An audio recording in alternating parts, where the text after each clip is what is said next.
One of the joys of keeping cichlids is the ability to breed them.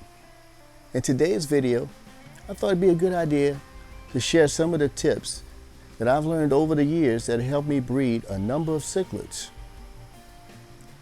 Now, these are just tips, and there are no absolutes, but as a general rule, these tips have helped me. So let's get into today's video.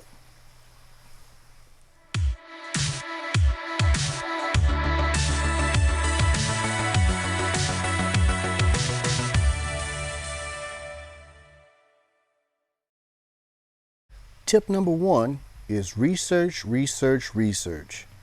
Today's hobbyist has access to a wealth of knowledge at their fingertips with the internet, social media, and a number of great reference books. You can find all kinds of information on most species of cichlids, from care to breeding. So the first step is to do your research on the species of cichlids that you want to breed.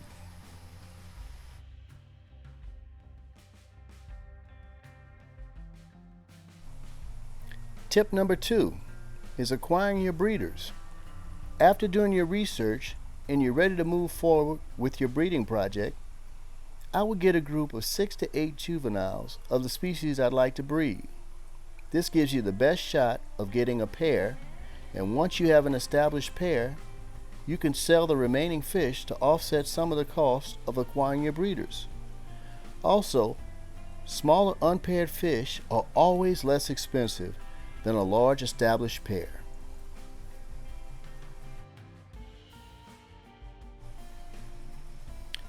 Tip number three is pair bonding.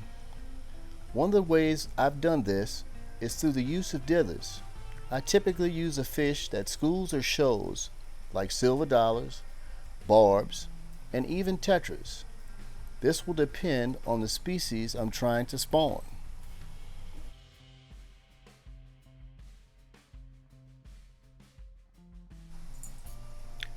Tip number four is conditioning. Typically, when attempting to breed cichlids, getting your female conditioned is a key consideration for breeding to occur.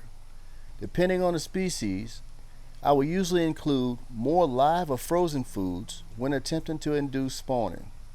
I will usually offer market shrimp, earthworms, a frozen brine, or bloodworms. Again, this depends on the species and their diet requirements. I do not feed feeder fish because feeder fish are notorious for carrying parasites.